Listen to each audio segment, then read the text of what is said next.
Have you ever looked someone in the eyes, someone who once made you feel small, worthless, replaceable, and watched their entire world shift when they realized they were wrong about you? Not just a little wrong. Catastrophically, laughably, ruin your reputation wrong. That moment, that's not a fantasy. That happened to me, and I'm gonna tell you exactly how. So if you've ever had a parent control your future, define your worth, or cut you off like love was conditional currency, you'll want to stay with this one. Because my story, it starts the day I got married, and it ends 6 months later, when my father, the billionaire CEO who had disowned me in front of 300 wedding guests, had to beg the man he once called garbage for a deal that could save his empire. Shh. But let me start where all disasters begin, at the dinner table. My father, Charles Everett Monroe, didn't sit at tables, he presided. Think dark walnut carved by some ancient artisan, imported from Italy, long enough to seat 12, obscenely long for a family of 4. But that was his thing, power through proportions. We weren't a family really, more like a board of directors held together by blood contracts and disgrace. This particular dinner was a Thursday, medium rare, strip loin, diamond cufflinks, and invisible shackles. I'd worn a silk blouse he approved of, beige, soft-spoken, like a woman being auctioned politely. I remember because I knew what was coming. Charles never entertained without an agenda. His proposals came disguised as family time, but I saw it then how he arranged us like his chess set. Me, the daughter, my mother, the silent queen, my brother,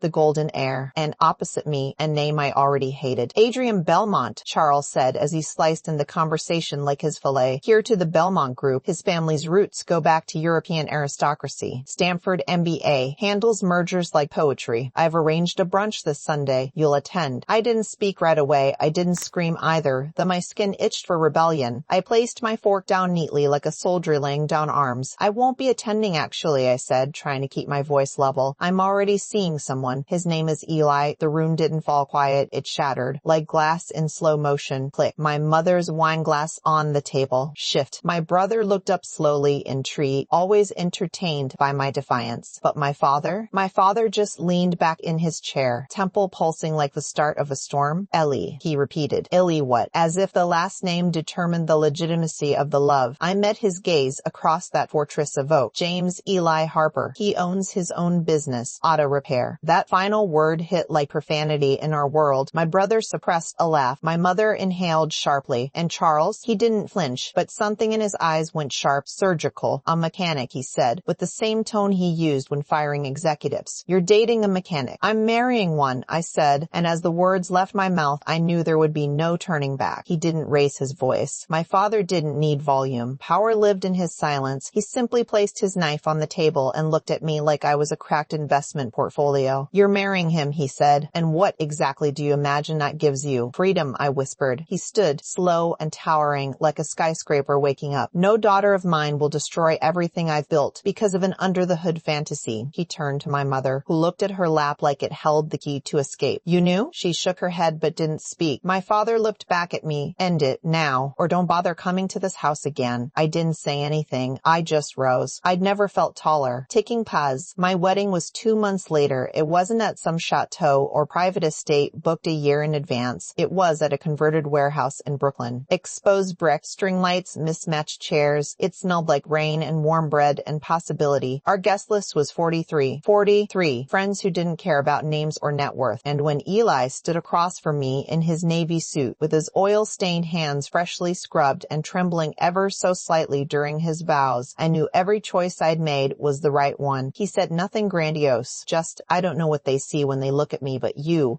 see all of me. That's the part I'll spend the rest of my life honoring. I didn't cry until after, because I saw them standing by the exit as we said I do. 2 men in charcoal suits, slick ties, hands clasped behind their backs like security. My father's shadows. I knew he wouldn't show, but that was him. He didn't need to interrupt the ceremony. He wanted me to know he could. The shutoff began the next day. First, my credit card stopped working, emergency, cardholder removed status sort of thing. Then came the email from the family trust firm, effective immediately. Miss Monroe's accounts would be frozen, pending a behavioral review. The luxury apartment I used to live in, lease was under the company. We had 30 days to vacate. Furniture companies stopped by to reclaim pieces that were technically on loan. I woke up next to my husband, surrounded by boxes in a walk-up with a cracked window, eating scrambled eggs off a paper plate, and I'd never felt prouder. But pride didn't pay bills. And 3 weeks later, I realized just how deep my father's reach went. Job interviews vanished vanished before they were even confirmed. My degree meant nothing because every firm I applied to, the hiring manager used to play tennis with my father, or owed him a favor, or feared crossing the Monroe ecosystem. Eli worked overtime at the garage, refused to let me see the bags under his eyes like love alone could soften capitalism's sharp teeth. Still, he never complained. He brought flowers on Wednesdays and left little notes in my coat pockets. "You are not disposable," one read. "You are proof that choosing right over rich is still possible." I started building something, just a small consulting business, from our kitchen table helping small shops with branding, social presence, email strategy. My first client was a candle boutique run by two sisters in Astoria. Paid me in product and honest feedback. Felt like currency more real than any wire transfer I used to rely on. One afternoon, I found Eli on the fire escape, laptop open, eyes scanning data that looked like code on caffeine. "Since when do brakes and spark plugs come with shareholder reports?" I asked. He smiled, slow and cryptic. "I like checking in on the markets," he said. "Old habit." "From when?" I asked. "Before motor oil and busted radiators?" He just kissed the top of my head. "Long before."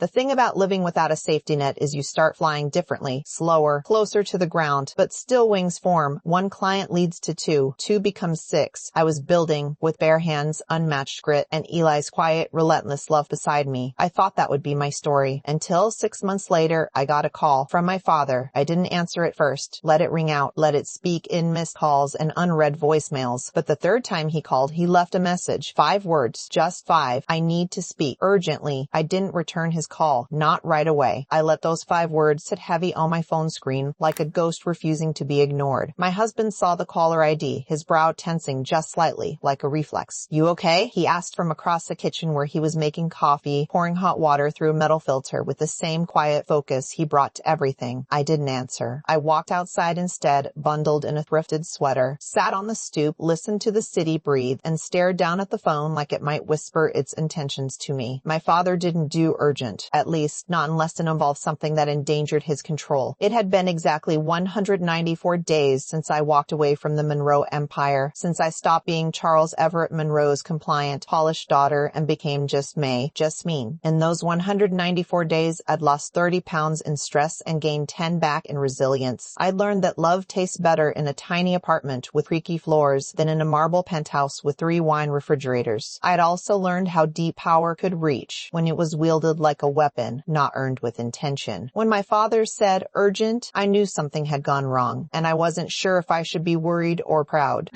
I finally called him back at 9:12 that night, not because I wanted to talk, but because I wanted to hear the tone behind his voice. Tone tells you everything. "May," he answered like he'd been holding his breath. "I need 10 minutes of your time." There was no greeting, no acknowledgement of the last 6 months, just command. Conditioned like a directive. "You have 5, I said flatly, watching Eli out of the corner of my eye, his posture perfectly still on the couch, like he was listening to every word without moving. "I'm in a bind," my father said without preamble. "We've been in the final stages of closing a development project with a tech company, massive expansion, game changer, name you'd recognize, Nexus Grid." I raised my brows. I'd only heard of Nexus Grid twice, both times whispered like legend, quietly aggressive in the AI space, disrupting data infrastructure like scalpel work on a protocol level. Eli's finger twitched against his wine glass and I clocked it. That name wasn't a coincidence. "Let me guess," I said evenly. "You're about to lose the deal."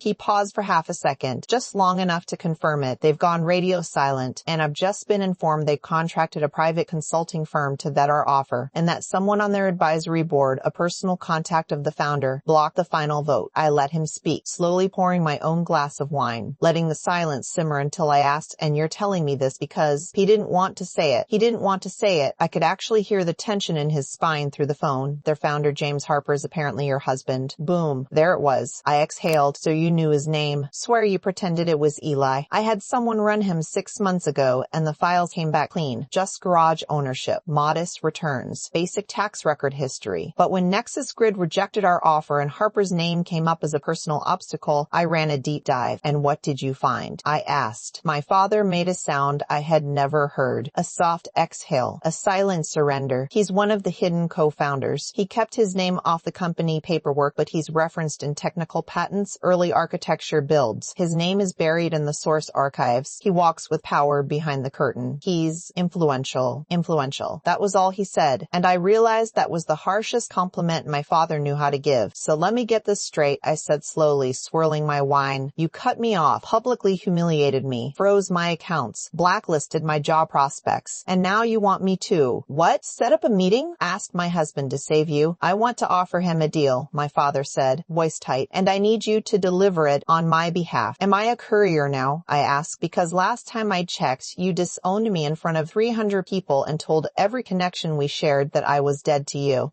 I was protecting your future, he said quickly, and I felt my stomach clench. The old excuse again. By cutting it off, the laugh that escaped me wasn't even bitter. It was tired. You know what's funny? I thought marrying a poor mechanic meant losing everything, but I've never slept better. Never woken up with someone who looks at me like I'm expansive. Never eaten scrambled eggs and felt richer. You have no idea what it means to be wealthy, Dad. You only count zeros. Silence. Then, almost inaudibly, I was wrong. Just the 3 words, foreign on his tongue, like expired wine. I'll talk to Eli, I said eventually, but I'm not promising anything. And you're not sitting at my table like nothing happened. Actions have consequences, even for you. He said thank you, which shocked me more than anything. Then he hung up. No goodbye, just a clipped corporate-style click. I sat down slowly, replaying it all in my head. Eli looked at me, lifting a brow. So, he said, the mountain speaks. I nodded. Guess who he wants a meeting with? The mechanic he can't afford.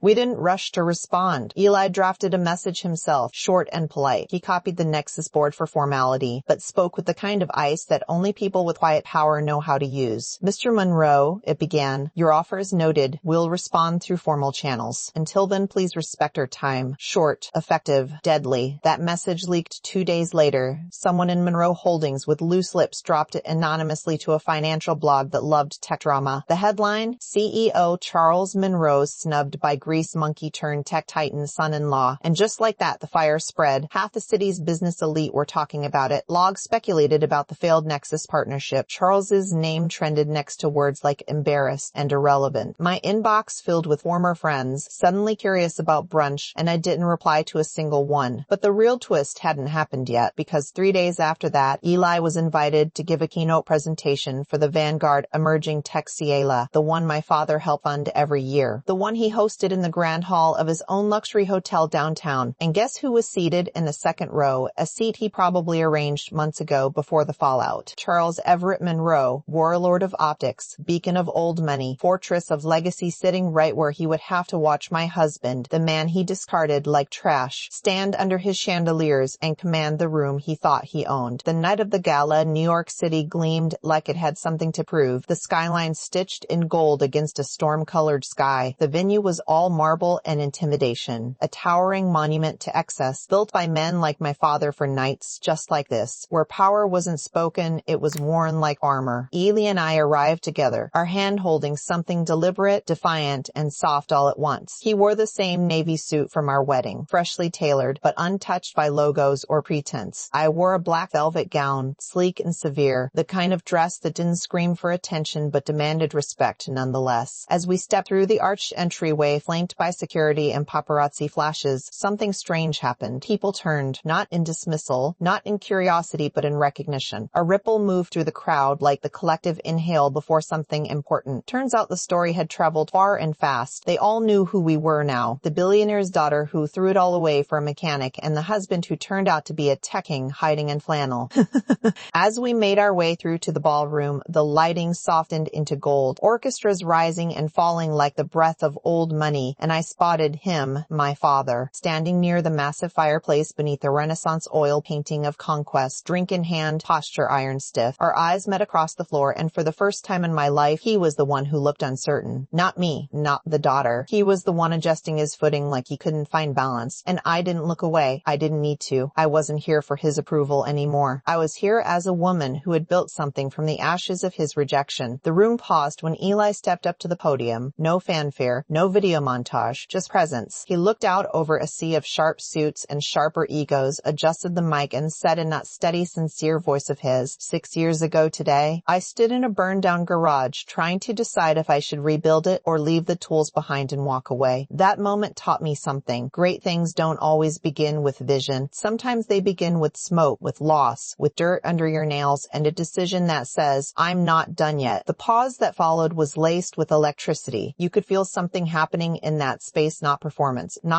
at all, but gravity stepping forward and demanding people feel something real. Eli kept speaking. talking about innovation and ethics and the future of infrastructure. But beneath that, there was another frequency being broadcast, a silent message to the man who once called him nothing, a mechanic with unremarkable hands. My favorite moment came 10 minutes in. Ellie looked right at my father, not subtly, not cruelly, just earnestly, and said, "Empires built on fear eventually crumble, but partnerships built on respect endure." Shh. The silence that followed was not awkward. It was surgical. And then came applause, huge, booming applause that felt like it shook the diamond chandeliers above. People stood. My father didn't. Not right away. He clapped eventually, because of course he did. But I watched his hands. They didn't move with conviction. They moved like habit. And I think that was the moment it landed for him. This wasn't just a story of loss. This was a public sentencing. His legacy had come to watch him kneel. Afterwards, there was a cocktail hour meant for celebrating. Sponsors, donors, executives, lit up circles of conversation sprouted across the room like micro-kingdoms of power greeting power. Ely stayed respectfully away from my father, but the pull of conversation eventually brought them into orbit, and when Charles, my father, finally approached us, his expression was unreadable. Not warm, not hateful, simply human. "Mr. Harper," he said, his voice quieter than usual. "Congratulations, that was remarkable." Eli met his gaze. "Thank you." Charles looked at me, just briefly, like he wanted to say something but didn't have the vocabulary for it. This was a man who had annihilated for less, who had ruined careers with a shrug. Now he stood with his drink like it wasn't really his anymore, as though every sip belonged to a version of himself he didn't trust to make decisions tonight. "May," he said carefully, "I would like to speak privately, if that's all right." I looked to Eli, who gave the slightest nod, so I followed my father out to the terrace, the cool January air biting but refreshing. He didn't speak at first, just stood there, looking out at the skyline that once bowed to him.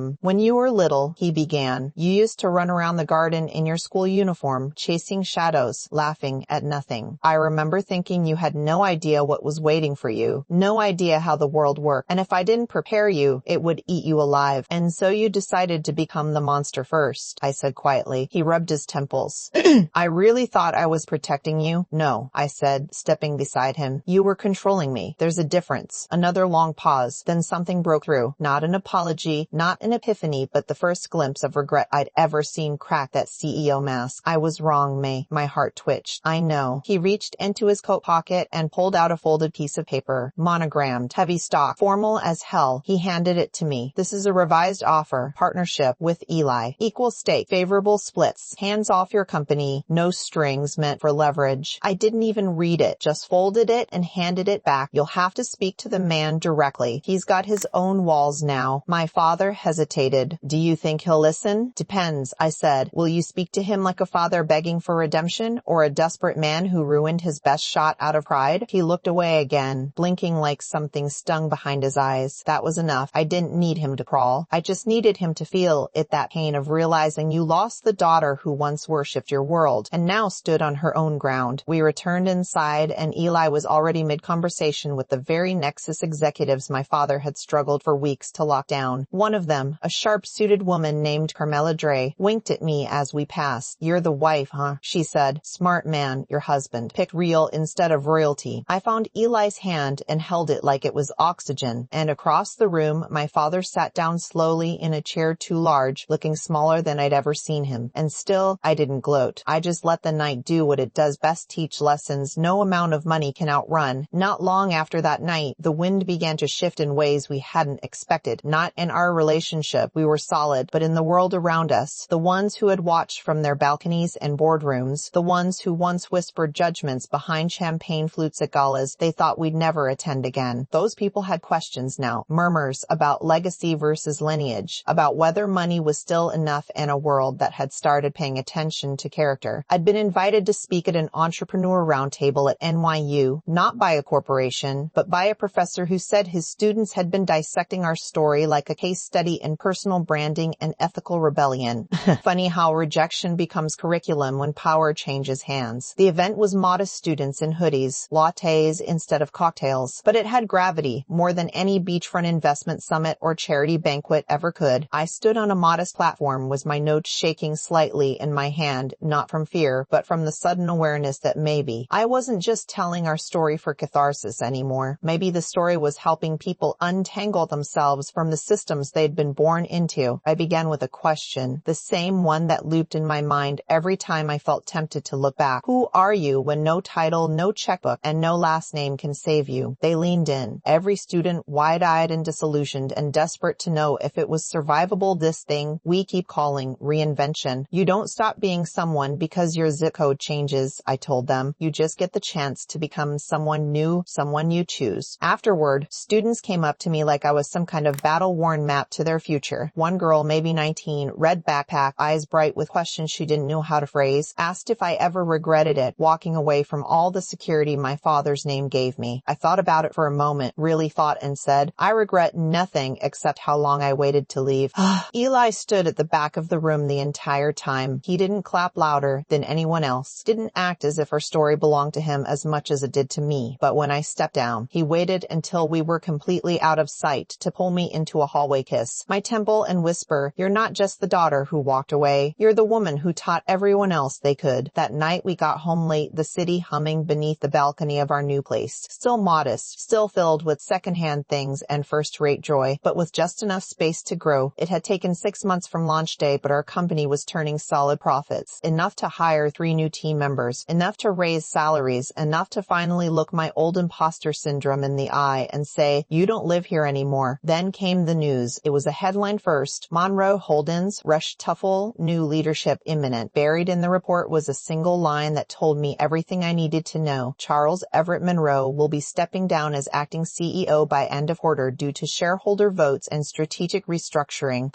I stared at the words for a while, then showed Eli, whose only response was a quiet inhale and a slow, respectful nod like he knew what this meant. Not for us, but for me. My father was no longer the man at the top. He was the name on paper, a figure in a blurring photograph while the world evolved faster than he could redirect. Not dethroned, just outdated. The next day I received a letter, another physical one, because apparently now that tech was king, my father found dignity in pen and paper. It was brief, 5 sentences long. May, I wanted you to hear it from me before the news tells you first. The board has moved to restructure. I've decided to step aside and take time for reflection. I will not ask for your forgiveness again. I only hope in time I can earn space on your calendar, not as a businessman, but as a broken father willing to rebuild. Yours, Charles. I folded it quietly and filed it in the top drawer of my desk with the photo, the wings, and all the pieces of him I hadn't decided what to do with yet. Rebuilding isn't always dramatic. Sometimes it's slow, unseen. Sometimes it starts with no applause, no sweeping speeches, just small choices stitched together in silence. I didn't call him. I didn't write back. But for the first time, I added a note to my assistant's scheduling dashboard. Tuesdays, 2 p.m. BLO, PLO, PED for possible lunch. I wanted room for something, even if it never came. I didn't tell Eli on purpose, because if it happened, I didn't want it to be about validation. I wanted it to be about maybe, finally, letting go not of anger, but of measurement.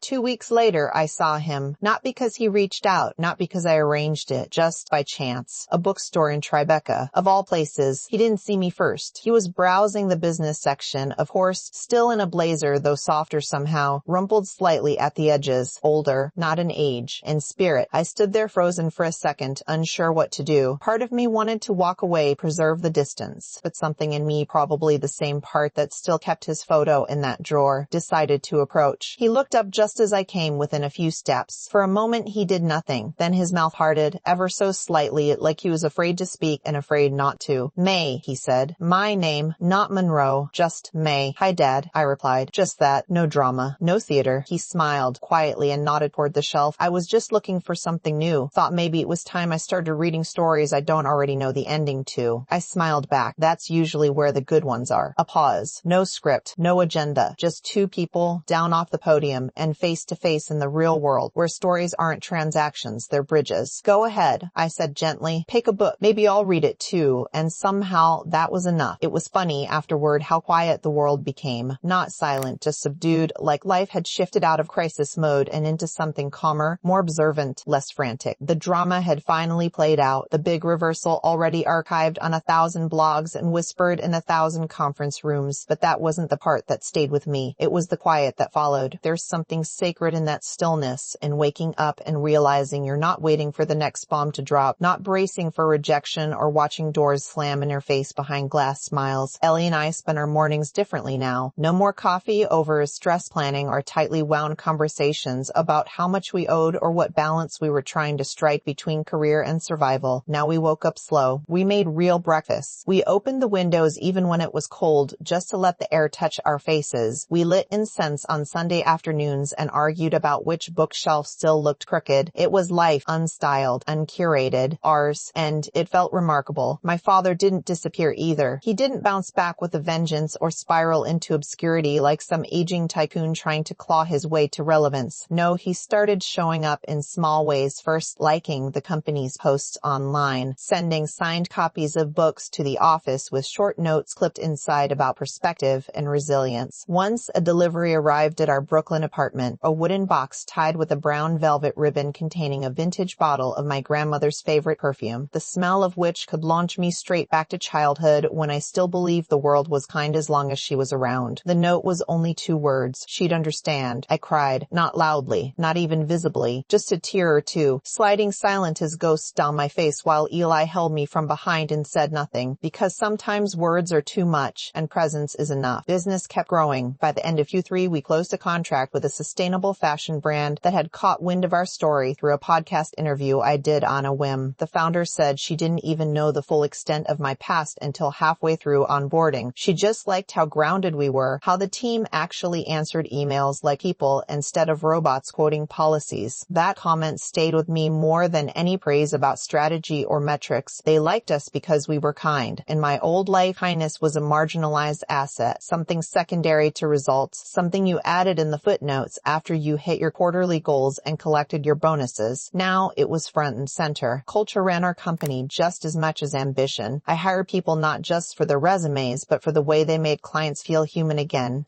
There was this one summer intern, Paula, fresh out of community college, shy at first, but bright as fireworks behind her hesitation. One day she stayed late without being asked and rewrote an entire client's product captions, not for grammar, but for tone, replacing tired marketing lingo with warmth. So honest, it made our art director tear up during review. I pulled her aside and asked what made her think to do that. She blinked at me and said, "People crave sincerity. I thought maybe we could give them some." That's when I knew the legacy I was building wasn't about status or redemption anymore. It was about proof that doing it differently could still work, that empathy didn't weaken impact, that doubt didn't have to direct, that you could love someone and build something, both, without sacrificing either.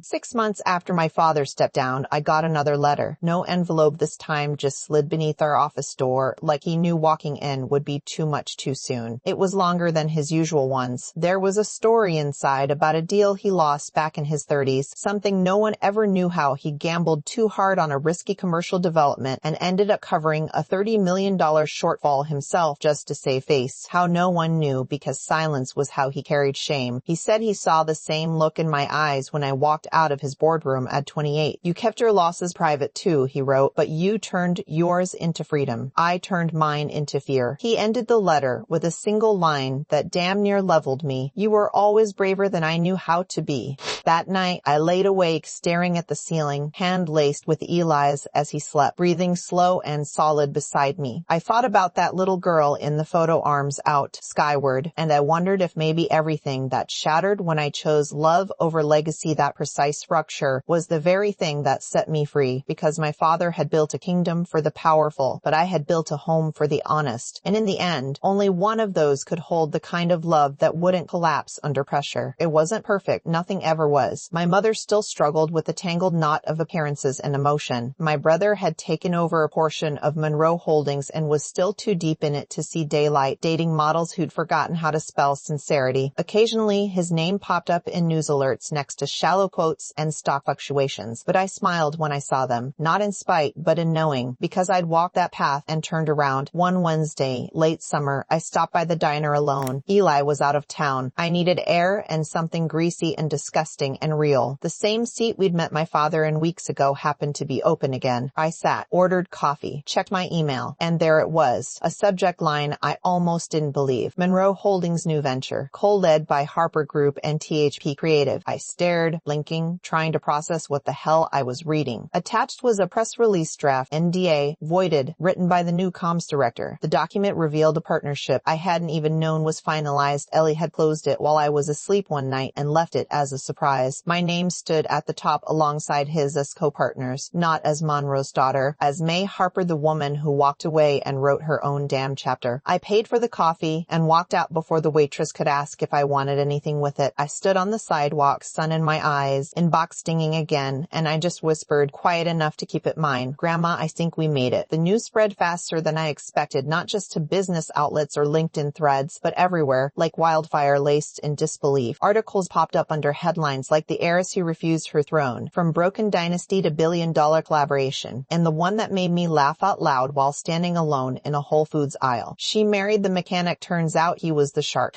The internet loved a reversal, and ours had layers you couldn't script. Comments swirled across TikTok videos of our wedding clip, the one where my father disowned me mid-toast, now stitched side by side with Eli walking out to applause at the tech gala half a year later. Influencers made reels about it. Financial podcasts recorded segments on narrative strategy and modern market perception. Even corporate trainers started using our story in leadership development courses. Somewhere across the city, old friends watched it unfold through screens. Digital voyeurs peering into a life they'd ghosted when it didn't benefit them. But by then, I no longer flinched at their silence or sudden interest. I simply existed above it. It was strange though, not because of the success, but because success didn't feel like thunder or trumpets or champagne on rooftops. It felt like the soft hush of things settling into place. After the press announcement, my calendar flooded and my phone didn't stop buzzing for 3 days. Speaking offers, brand panels, even a ghostwriter asking if I'd considered a memoir. Eli took it all in stride. He'd seen the spotlight come for others. He knew the difference between staying in it and being defined by it. "You want to do all of it?" he asked one night, rubbing my back as I sat cross-legged in bed, sifting through emails. "No," I said without thinking, "just the parts that matter. Then say yes to the ones that do, and forget the rest." That became my rule. My new era wasn't going to be built on exhausting myself for appearances. I'd lived that once as a daughter desperate for approval. Never again. I said yes to a workshop with underserved teen girls in the Bronx. Yes to a podcast that featured women over 50 who reinvented their careers. Yes to a casual lunch with the founder of a social impact consultancy that was putting paid transparency and mental health at the center of their hiring model. But I said no to high society banquets. No to galas that required red carpet stunts and statements. No to anything with a dress code coded in ego. Eli took me shopping once after I landed our third national client, just the two of us. Vintage stores only. We wandered the racks laughing at absurd blazers and silk scarves. At one point, he picked out this oversized tan trench coat with deep pockets. I tried it on and twirled instinctively the way I used to do as a kid. He watched me in the mirror, then whispered, "You don't wear wardrobes anymore. You wear stories. That's the difference." Sometimes he said things like that, and it hit me 20 minutes later in the back of a cab, mouth slightly open, eyes wet. For our anniversary, he didn't plan a trip or surprise me with designer jewelry. Instead, he built me a gallery, not a literal one, a private digital photo album, hand-coded, minimalist, poetic, called Wings. Inside were 52 images, one for every week we'd survived, stitched with audio recordings of me laughing, crying, ranting, dreaming, pictures of meetings, notes scribbled on whiteboards, screenshots of my first invoice, a candlelit dinner where all we had was boxed macaroni and the softest jazz playing from his phone. "This isn't a story about wealth," the site description read. "It's a story about flight." I wept, not because I felt loved, I always knew he loved me, but because he saw me, every version of me, and documented the proof. One evening in late fall, my father called again. No agenda, just a voice message that simply said, "I saw your panel today. You made them care. You made me care. Thank you." That was all. I didn't save the voicemail. I didn't forward it or write it in a journal. I just listened once and tucked it somewhere inside me as a landmark, a reminder that people can change, even late, even slowly, even if the apology doesn't come the way you dreamed of. One Saturday, I sat on our balcony with a mug of tea, the city stretching out like a quilt of possibility. I was reviewing a presentation when Eli came out with an envelope, cream-colored, familiar handwriting. Inside was a birth announcement, Derek's wife, a baby girl, no name listed, but the card was signed, "Family is what we choose to protect now." Below it was a scheduled baby shower, and oddly a slot next to mine in the RSVP that read, "Optional co-speech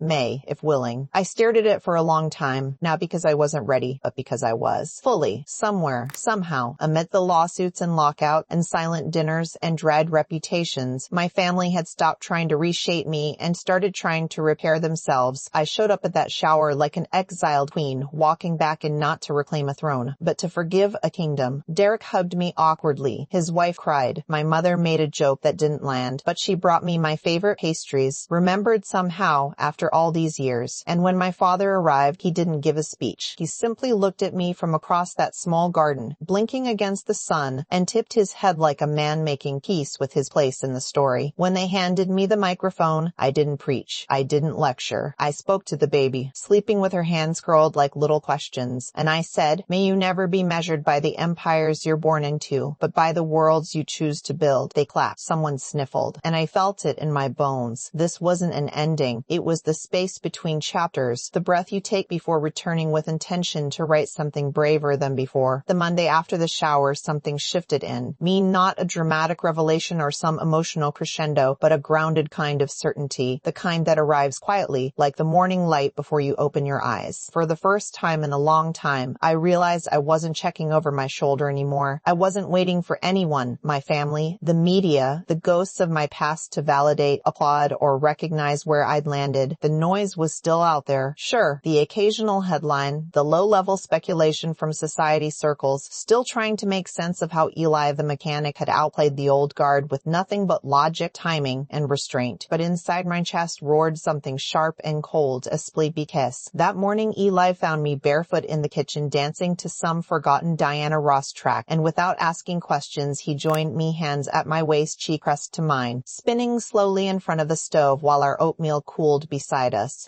That, I realized, was the reward, not the partnership deals or sold-out events or press requests. It was dancing in the kitchen to songs my mother never let me play, while the man I chose held me like nothing else mattered. And truly, nothing else did. We didn't need validation. We had roots, real ones, the kind that curved through fire and found soil anyway. A few days later, my company held its first team retreat upstate. Just the core 10 of us, 2 vans, a lakeside cottage, 3 packs of marshmallows, and 1 accidentally spiritual game of Cards Against Humanity. It was supposed to be a vision weekend, strategy planning, check-ins, goal setting, but it turned into something else. It turned into a confession circle under string lights, a 5-hour dinner that stretched into 2 a.m., barefoot impulse swimming, and moments of unfiltered vulnerability I'd never experienced in the corporate world. Sophia, our junior copywriter, shared how she'd been on the verge of quitting marketing altogether before we hired her. June, our partnerships director, revealed that her last job made her cry in the bathroom stall every Thursday. And Chris, our part-time accountant who showed up quietly every quarter for invoicing, admitted that working with us made him feel human again. I didn't speak right away. I let them keep talking, laughing, unraveling in that warm, unraveling way that only happens when people remember they're allowed to be soft and strong in the same breath. But after a while, I stood and told them the truth, all of it, about who I was, who I'd been, where the Harper and Thornton Harper came from, and why I still flinched sometimes when my last name echoed from unfamiliar mouths. I told them about the wedding, the disownment, the public humiliation, the toasted speeches laced with hate. I told them about the garage, the eggs on paper plates, the whispered deal offers in diners far too small to handle legacy. I spoke like oxygen, pouring it out until silence followed. And when I finally looked up, none of them had walked away. They were crying. All of them. Some more openly than others. Chris even wiped his face with a tortilla chip. "We knew," June said. "Not all the details, but your energy, this place, it's full of history. You're not some child of power pretending to be humble. You've lived this." That's when it hit me. They weren't working for a resume, or a name, or a check. They were working for the ethic, for the proof that someone like me could walk through fire and come back softer, not harder. We returned from that retreat like a family, chaotic, loving, wildly diverse, and incredibly good at potlucks. Things moved fast after that. A proposal from a publishing house, the board approval for expanding our Brooklyn office, a documentary filmmaker reaching out with interest in building something around modern resilience through women-led companies. I said yes to some of it, no to most of it. I wasn't chasing anymore, and that made all the difference. I got better at saying no, better at not over-explaining. Ailey once told me over dinner that power wasn't loud, it was consistent, something that kept walking whether or not people noticed. So I started walking more quietly, disappearing from social scenes, saying no to champagne toasts, forging partnerships without press releases. We became a company that thrived in the act of doing, not in the performance of success.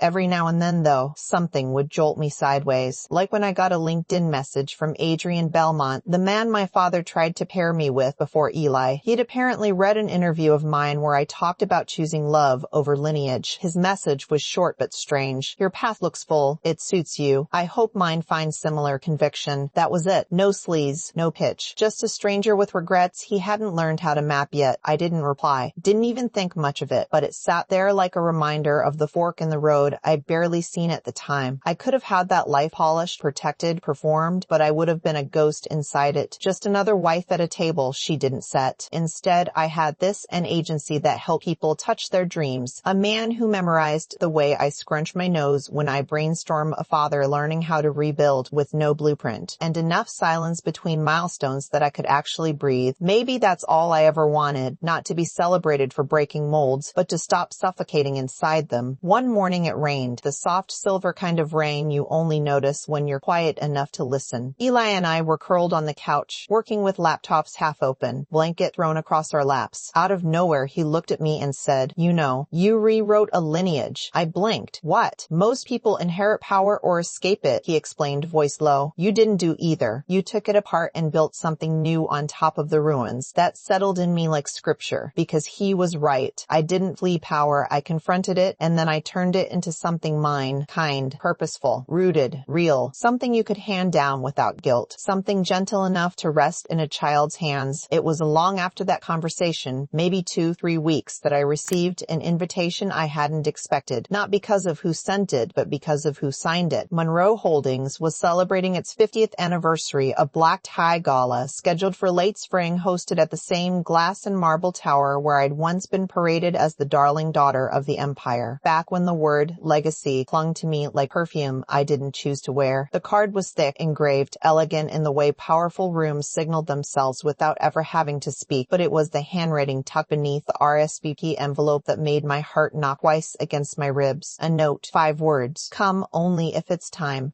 My father had written it, not in desperation, not as a plea, but almost like an offering, like he was finally learning to invite, not command. I set the envelope on the counter and stared at it for a full hour without moving. When Eli came home, he spotted it immediately, the way wolves sense a scent before you name it. You thinking about going? He asked, peeling off his coat, casual, like the question didn't rattle the air between us. I nodded. I think I am. No debate, no justification. He just walked over, kissed me on the temple, and said, "Then we go, but on your terms." I didn't decide what to wear until the day of. I didn't plan an entrance or agonize over optic. I didn't go to make a statement. I went because something inside me, some final loose thread dangling from the tapestry of my past, felt ready to be tied. The venue was identical, cold, grand, intimidating by design. The kind of place where you either shrink or rise to meet it. But this time, I didn't feel like a chess piece walking into strategy. I felt like a whole woman, unbothered by the echo of her last name. Cameras flashed when Eli and I walked in, but not in a swarm. Just small, curious flickers. Familiar faces turned, some smiling warmly, others blinking like they weren't quite sure how to read the version of me standing in front of them. My hair was in soft waves, my dress a deep emerald green that hugged my body like it had been sewn straight from acceptance. And Eli looked timeless in black. He didn't do tuxedos the way they were meant to be worn. He wore them like armor, unnecessary, but honored anyway. My mother was the first to greet us. She looked older, softer, hair pulled back in a style less polished than I remembered, hugged me a second too long, then held both my hands and whispered, "You look happy, not careful." It broke something small inside me, not out of pain, out of release. We chatted quietly before moving to our assigned table, where I saw to my quiet astonishment that my name card didn't read May Monroe. It read May Harper. I stared at it for a beat longer than I should have, until Eli gently turned it toward me with a soft smirk like, "See?" The program was classic Monroe, flawless branding, cinematic lighting, a string quartet that mirrored precision and money. But the moment I didn't expect came after dessert, when a host walked across the stage, silence falling in perfect chords. Tonight, we acknowledge 50 years of Monroe Holdings, but more than that, we honor its reconstruction, the evolution from power to purpose. A brief pause. Then, please welcome the former CEO, Charles Everett Monroe. I sucked in a breath, not because he was about to speak, but because of what he might say. All eyes turned toward the back of the room as my father rose and made his way forward. Not quickly, not dramatically, just with a different kind of presence. He looked smaller somehow, not in stature, but in tone. When he took the mic, he didn't launch into statistics or history or eulogies about his achievements. He began with a story, not about commerce, about me. "There was once a little girl who used to sneak into my office and rearrange the pens on my desk," he started, voice quiet but steady. "She said things had more value when you chose where they belonged." A soft ripple of laughter. I didn't understand it then. I thought her creativity was a luxury, sentimentality might be a liability. But years later, I watched her walk away from everything I built and survived survive without a single resource I'd given her. I was angry. Then I was afraid, because all the control I believed made her strong was just armor I forced her to wear. The strength was always hers, not mine to assign. The room held its breath. So did I. She didn't disgrace the family, he continued. She redefined it, and because of her, we are learning how to lead with the kind of integrity that can't be taught in boardrooms. I'm proud of the woman she's become, not because she returned, but because she returned whole and didn't ask to be applauded for it. His voice almost broke, but not quite. So tonight isn't about me. It's not even about me. It's not even about Monroe Holdings. It's about the bloodlines we choose to rewrite, and the courage to forgive those who didn't see us clearly the first time. Oh, someone stood first. It wasn't Eli. It was my mother. Then another. Then another. Then another. Quiet applause unfolded like grace until the entire room rose in a slow, deliberate ovation, not for the speech, but for the shift. For a man who finally let go of authority long enough to hold accountability. At our table, my knees buckled slightly. Eli reached under the table and squeezed my hand without looking. You okay? He asked. Better than that, I whispered. I think I'm home. It wasn't the building, wasn't the name carved into the awards. It was the moment my father saw me, not as an extension of his legacy, but as a mirror he couldn't buy. And when the night ended, when we walked down the steps with the air pressing cool against our cheeks, I turned to Eli one last time and said, you know, people always ask if I'd do it over again. He raised a brow. And I wouldn't change a thing, I said, except maybe I'd marry you sooner. We laughed, walking into the silence together, rich, not in money, but in meaning, because full circle moments aren't endings. They're just places where healing finally takes root. There's a strange kind of silence that follows healing, not emptiness, but stillness, like the body adjusting to the absence of pain. In the weeks after the gala, I drifted through moments with this barely visible sense of recalibration, like life itself was retuning its frequencies around me. Things no longer triggered me the way they used to. I could hear my father's name in conversation without the heat crawling up my neck or the familiar tightness wrapping around my chest like a vice. I could walk past buildings I once felt exiled from, and instead of bitterness, I felt neutrality, even peace. It's amazing how forgiving the world becomes once you stop asking it to apologize first. Eli noticed it too. One morning, I caught him studying me the same way he used to back when I was still unraveling silently in bed after long days of trying to outrun my last name. But this look was different. It wasn't worry. It was awe. You seem different, he said, brushing a loose strand of hair from my cheek. Quieter, like your bones aren't defending anything anymore. I smiled because I felt it too. It wasn't that I'd stopped caring. I'd just stopped carrying. The need to prove, perform, punish, all of it had peeled off like an old skin I'd finally outgrown. Even my work changed, not the projects or the pace, but the way I approached it. I no longer tackled each deal like it was a war that needed winning. I approached our clients like stories first, challenges second. We were in the business of landing flashy accounts anymore. We were faithful to impact. Our rebrand campaign for the community-owned grocery store in Harlem broke donation records. The mental health startup we helped last quarter was now being studied in university casework as a model in ethical brand development. I didn't lead from ambition anymore. I led from alignment. That shift changed everything. Our team, despite expanding, became even closer. We started practicing slow Fridays emails off after 2 p.m. and a shared playlist someone would curate depending on the mood. Sometimes it was Lana, sometimes Miles Davis. Once it was just ocean sounds, and we all laughed about how ironically we were craving peace more than productivity. At home, Eli and I found ritual in the regular. Saturday mornings at the flea market, Wednesday calls to his sister in Oregon, Tuesday pasta nights, where the sauce was sacred and recipes were never followed. We were growing something ordinary that felt nothing short of holy, but one day it hit me right in the middle of dinner that something was missing. Not in life, in story. My story. I'd used bits of it everywhere to connect, to empathize, to build, but I'd never actually told it all. Not properly, not with ownership. The internet had cut and stitched it into whatever version clicked fastest, but I'd never put it into my own architecture. I think I want to write it, I said one night, eyes watching the steam curl up from my tea. All of it, not for money, not for pity, just so it exists somewhere. Eli didn't ask which story. He knew. Then I'll build your website, he said, smiling, but only if I get to name the font. That became our new project. Every night, after work, after takeout, after shows, we half-watched. I would write sometimes 30 words, sometimes 3,000. I wrote like I was planting something, not for spring, for whoever came after, for whoever needed proof that it was survivable, not just the fall, but the choice to rise differently. The working title, Pattern Breaker, because that's what I was, the one who said no thank you to the destiny handed to her in gold and said yes to the one covered in dust, uncertainty, and manual labor.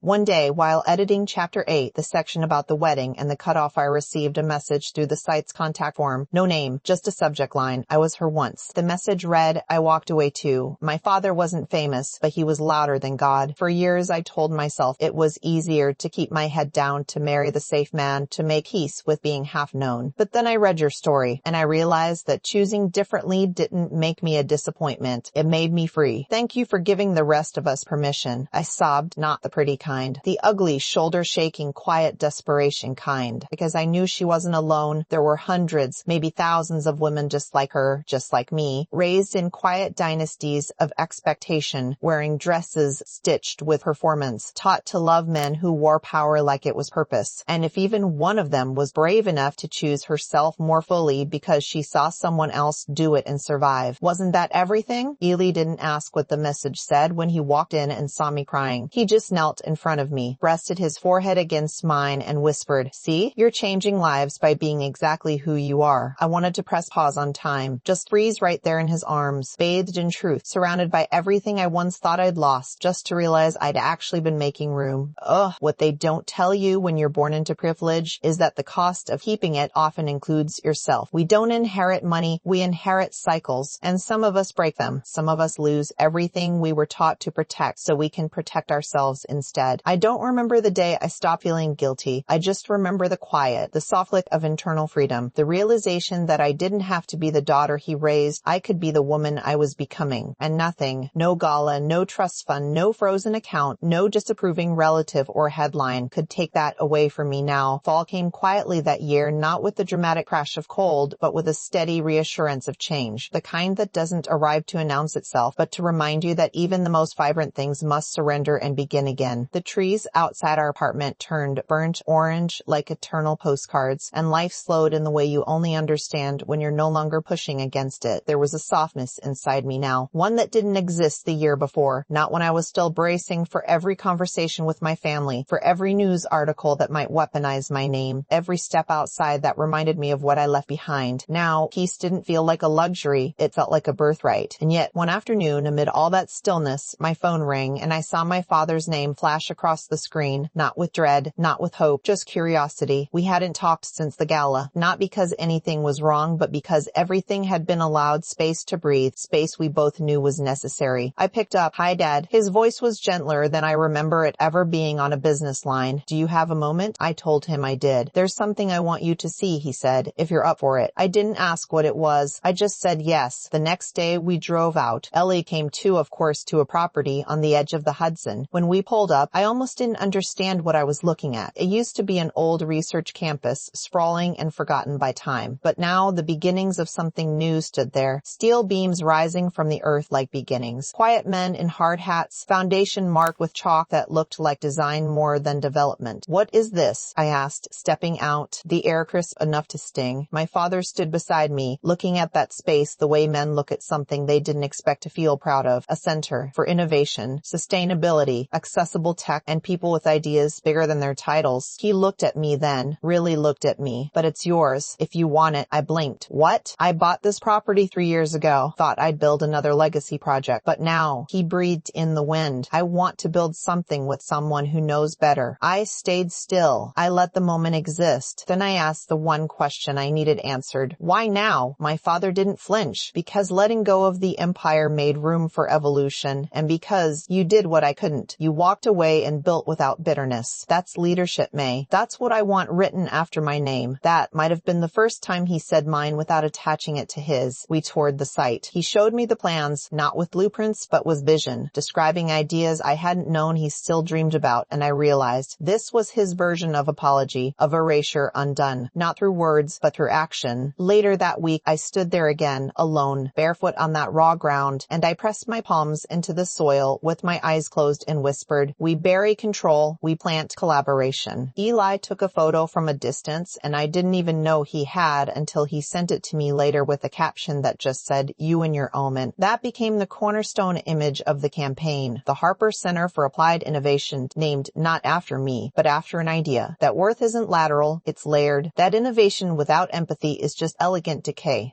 We opened 15 months later, quietly. No PR stunts, just one ribbon cut by a team of engineers who used to be interns. Half the tech leads were women. A third were self-taught. The servers ran on solar and self-correcting code. And me? I didn't run the headline. I just approved the language, then stepped back and watched it live. Around the same time, Eli and I started dreaming bigger in another way. It started with a conversation about what we wanted next and ended with 2 words I hadn't let myself speak aloud until that moment. A baby, he repeated, surprised but smiling. You think the world's ready for that level of chaos from us? Maybe, I said, but I know I am. We didn't rush, just made space for the idea, began reorganizing the apartment slowly, organically, like the home already knew someone else was coming. It's funny how once you name a desire, the whole world starts responding. The scent of baby powder in a store aisle, the sound of toddler shoes over concrete. Even my friends started talking about motherhood differently, like it didn't have to erase us. It could expand us. It could remind us. We tried quietly, privately, without pressure. And in the in-between, I wrote more, spoke less, felt deeper. My father sent me small newspaper clippings in the mail, now stories of innovation, of people halfway across the globe using tech to rebuild after loss. He never wrote a note, just the articles, but I understood them. They were Morse code in ink, proof he still believed in the ripple of everything we'd started, everything I had taught him without a syllabus. Sometimes late at night when Eli was asleep and the city blinked itself quiet outside, I'd sit by the window with my tea and close my eyes and just exist, not as anyone's daughter, not as the girl from the wedding, not even as the entrepreneur who rebuilt a name, just as me. And the silence? It no longer felt like punishment. It felt like promise. The moment I saw the positive sign on the test, everything inside me paused, like the clock stopped ticking for just 2 full seconds to let the gravity settle in my chest. There wasn't a burst of music or cinematic spin, just stillness, this soft widening in my ribs as the word yes floated out of nowhere and folded itself into my future. I whispered Eli's name like a question, like a prayer, and when he came into the bathroom and saw the look on my face, he didn't have to ask. He just pulled me into his arms and held me like I was sacred, like I was carrying the beginning of something holy. We stayed standing there for a long time. He rocked me side to side like we were dancing somewhere far larger than this tiny apartment, and neither of us said anything except we're ready, on a breath that felt like it came from somewhere ancient and new both at once. That week, the world kept spinning, meetings and launches and campaign pitch decks, stacking like dominoes, but underneath it all, there was a new hum, something alive and shimmering beneath my skin. I walked through every moment differently. I ate slower. I breathed deeper. I counted things that weren't number sunsets, sidewalk jazz music, smiles from strangers, the number of times Eli leaned in protectively without even realizing it. I didn't tell many people, just the ones who would know what to do with a secret that delicate and wild. My mother came by unannounced 2 weeks later, holding a bouquet she didn't explain. I'd invited her for tea a few days prior, but didn't expect her to show up so soon or so quietly. She didn't ask any questions, just sat across from me and held her cup with both hands. For a while we didn't speak. Then she finally looked up and said, I was afraid to dream bigger than my mother did, but I think you've shown me how. I knew then that she knew. She reached across the table, touched my hand, and smiled. This time, I won't try to control the story.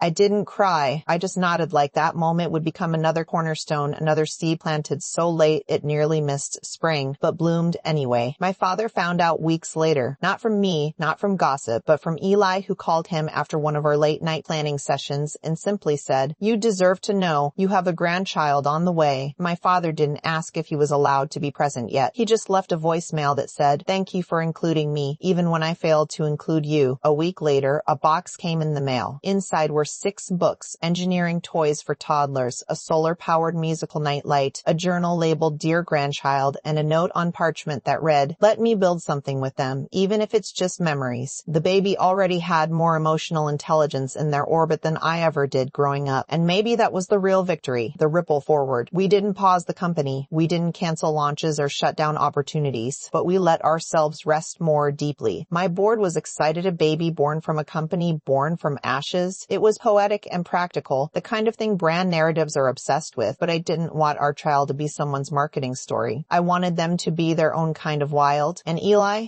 turned into a man with maps taped to his studio wall titled Places to Teach a Toddler Wonder. The Great Lakes, the Redwood Forest, Morocco, burrows under Brooklyn bridges. He wasn't planning vacations. He was curating magic. I want them to feel like the world was built for their hands, not off their back, he told me. The first time I felt the baby kick, I was on a Zoom call with a micro publisher in Dublin discussing a partnership with local artists. I froze mid-sentence, hand to my belly, slowly, eyes wide, and laughed so suddenly the woman across the screen gasped. Was that good news or terrible timing? She joked. Good news, I whispered. The best. After the call, I sat quietly in that same chair, looking at the empty mug beside me, realizing that some things matter so much more than milestones, like this, a flutter of feet beneath skin, a timeline that didn't ask for PR, a heartbeat that had nothing to do with my father's bank accounts or anyone's expectations, just life, starting fresh. About 2 months before the birth, I asked Eli if he thought we were ready for the shift from a love story to a family story. He shook his head slowly, then kissed my knuckles one by one. This was always a family story, he said. It just took time for us to stop surviving and start thriving.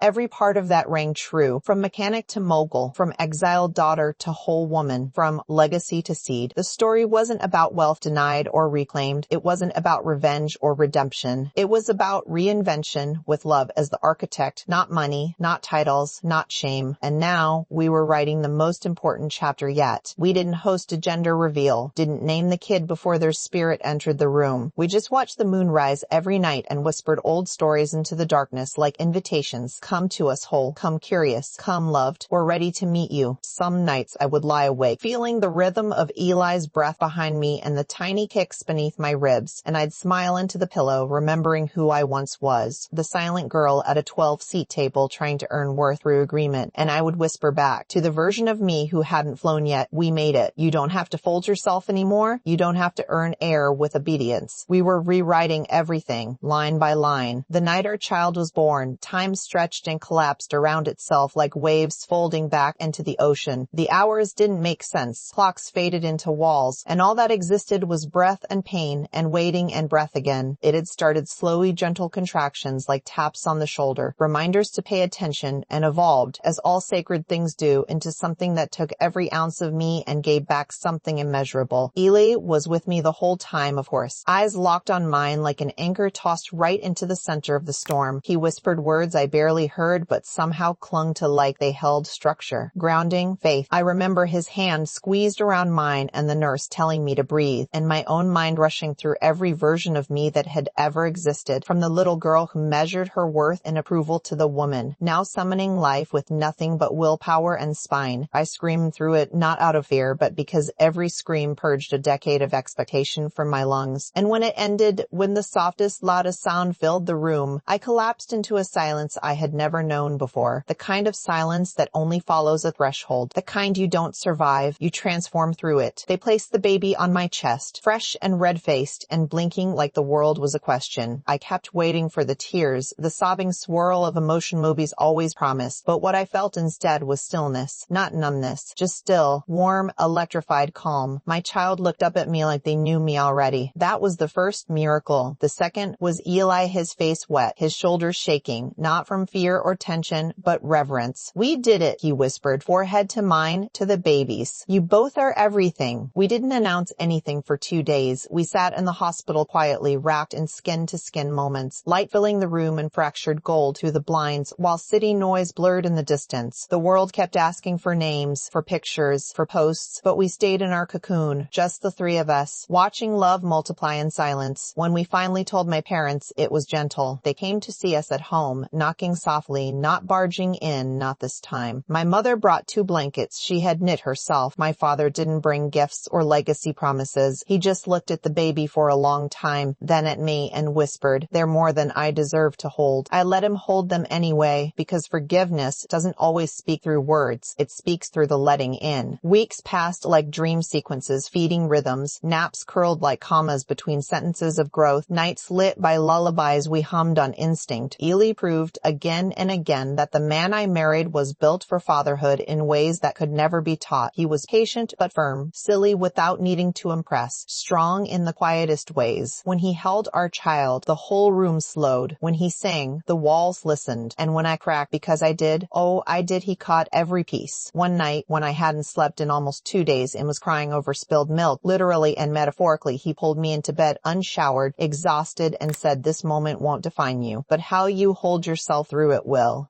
It broke me, not from fragility, but because he kept reminding me I never had to become indestructible to be worthy of love. And our child, this wild, wise, curious thing every day, brought something new. A look, a sound, a gesture that made it hard to believe they hadn't always been here. near. Part of this breathing, chaotic, sacred life we'd sewn together with every choice that once felt like risk. My company kept going. Thanks to the all-female leadership team I'd quietly cultivated over 3 years, women who knew how to build and bless and support each other without performance. I stepped back, slowly, not to disappear but to let others rise. They thrived without needing to be watched. That's when I knew I had done it. I'd built something that could live without me clinging to it. I laid the blueprint. They made it sing.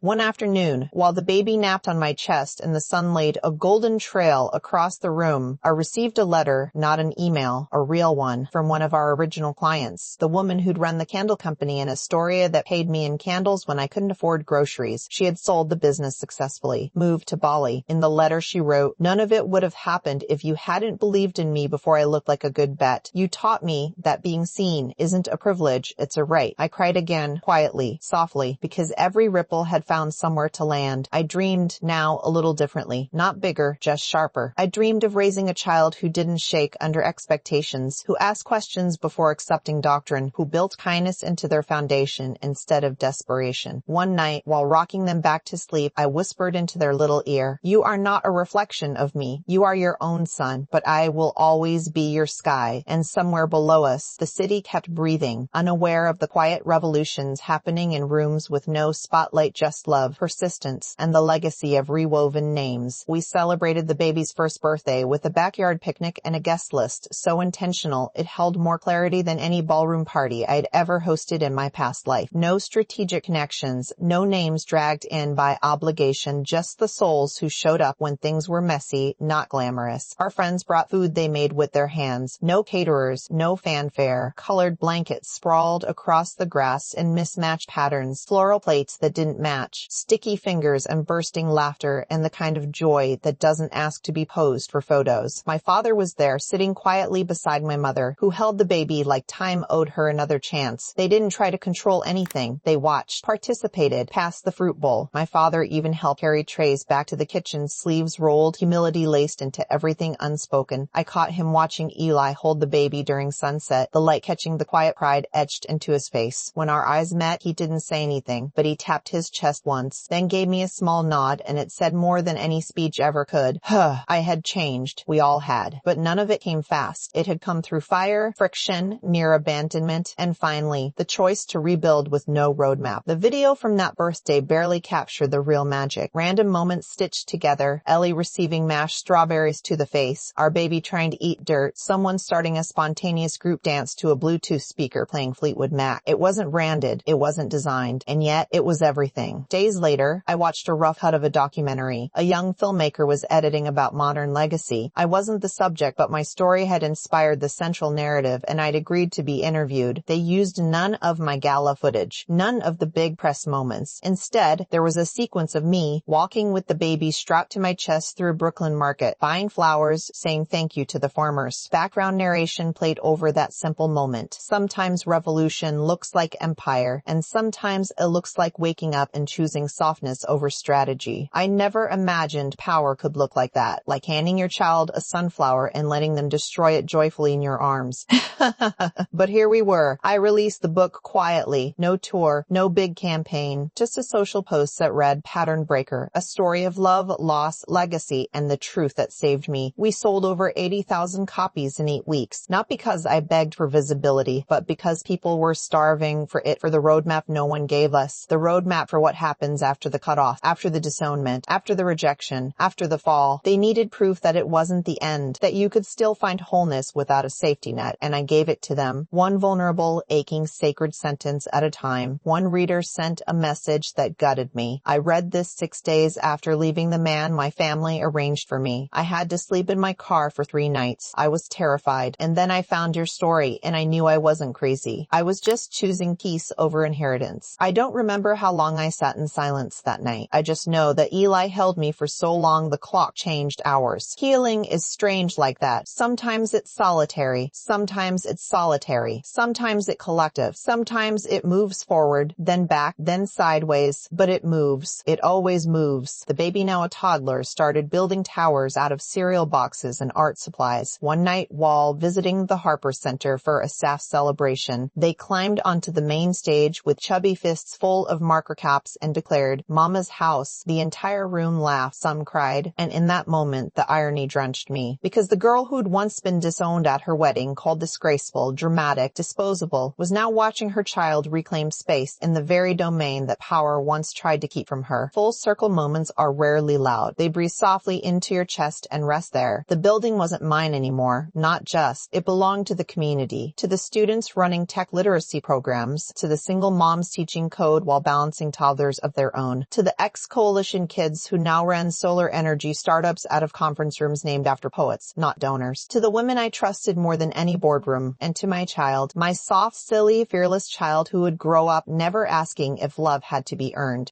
Sometime later, my father asked over dinner, because that was something we did, now what I thought the baby would grow up to become. A truth teller, I replied before I even finished chewing. He smiled, that rare crinkled kind of smile. Definitely inherited that. I paused. They didn't inherit it, Dad. They witnessed it. That stunned him into silence. And I didn't feel it. I let it land. One night on our balcony, tea in hand, wind on my cheeks, I whispered to the stars, this is what happens when we tell our own story. Years from now, maybe someone else will inherit my last name, or maybe not, but they will inherit this legacy, that power without tenderness is fiction, that money without meaning is dust, that choosing yourself doesn't mean exile, it means rebirth, and that being cut off doesn't end your story. Sometimes, if you're lucky, if you're brave enough to keep writing, it's where it really begins. The last time I visited my childhood home, it wasn't planned. I was walking back from a client meeting when I found myself 6 blocks away from the street I used to dream would one day release me. Something in me said, go. Not from nostalgia, not because I missed it, but because I was finally far enough away to look at it without shrinking. The gates were still there, polished, impressive, the type of gates built to keep people out while pretending they were for protection. I stood there for a moment, not thinking, just witnessing. The old sycamore tree in the front yard had been cut down, replaced with a sculpture that probably cost more than everything in our apartment. I smiled softly. That felt right. That tree had once held my daydreams, and now, like me, it had been uprooted. My mother opened the front door at that exact moment. She waved. No surprise, just a gesture like she'd been expecting me even if she hadn't. I walked in. The foyer hadn't changed. The floor hadn't changed. The floor still gleamed. The chandelier still hung like a crown over silence. She didn't hug me. I didn't expect her to, but she did press a hand to my shoulder and say, it's different without noise now. I nodded. We sat in the front room where I used to be coached to greet donors, taught to memorize names, not people, just names tied to resources. She poured tea. Neither of us added anything to it. Quiet passed like a river too wide to cross on foot. And then with no preamble, she slid a letter across the table. He wrote this before the baby was born, she said, but asked me to give it to you when you were calm enough to read it without fire. I didn't answer, just opened the envelope, and there it was, my father's handwriting, a little shakier than before, a little more human. It said, May, I have lived much of my life mistaking silence for strength, but you have shown me what it looks like to speak without needing to dominate. You were never born to carry my name. You were born to outgrow it. Thank you for making peace with a man who forgot how to listen, and thank you for letting me witness you become someone I could only have dreamed of raising. There was no signature, just that. I tucked the letter into my bag and stood after a while, kissed my mother's cheek and said, tell him I got it. And I heard him. I didn't stay for dinner. I didn't stay for dinner. I didn't need to. I'd written my closure in the way I chose to leave, not as the daughter begging for space, but as the woman already carrying her own sky.